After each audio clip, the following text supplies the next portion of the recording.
ඔන්න මං අද හදන්න යන්නේ රස වගේම ගුණත් තියෙන කෑම එකක්. මේ මොනවද කියලා දන්නවද? මේ තමයි කැරන් කොකු. ඉතින් කැරන් කොකු හදන්න කලින් අපි මේක මුලින්ම තම්බගෙන ඉන්න ඕනනේ.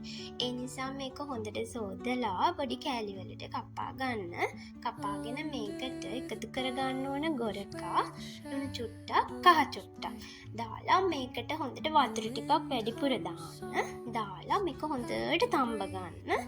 තම්බගත්තට පස්සේ තෙල් චුට්ටක් ලිපෙන් තියලා තෙල් ටික රත් වීගෙන එනකොට මේකට අබෑට ටිකක් දාන්න. අබෑට ටික පිපිරෙනකොට චොප් කරගන්නපු සුදු ලූණුයි ඉඟුරුයි ටික මේකට දාගන්න. දාගෙන චුට්ටක් බැදෙන්න දෙන්න. මේක බැදීගෙන එනකොට හරිම සුවඳයි.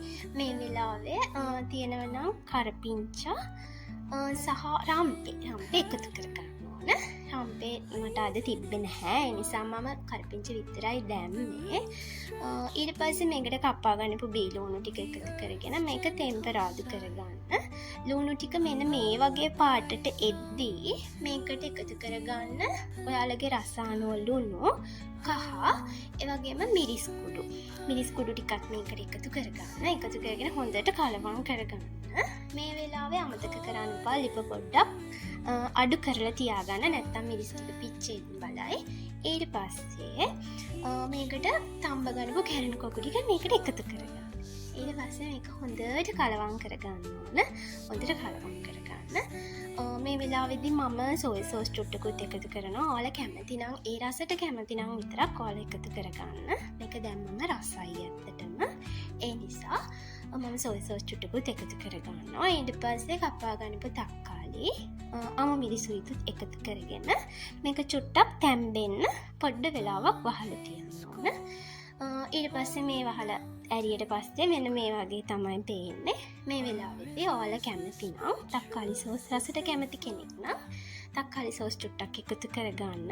ඒ වගේම සැරට කන්න කැමති කෙනෙක් නම් ගම්මිරිස් චුට්ටකුත් එකතු කරගන්න. එතකොට මේක තවත් රසයි.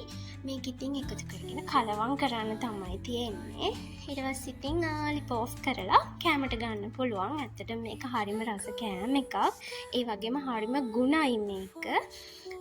අපේ අම්මලා හදන විදියක් තියෙනවා. ඒක අපේ අම්ම නම් හදන්නේ මිටිකිටි චුට්ටක් එහෙමත් දාලා. හැබැයි මං හදන්නේ මේ විදිහට. ඔයාලත් මේ විදිහට හදලා බලන්න. ඇත්තටම හරිම රසයි මේක.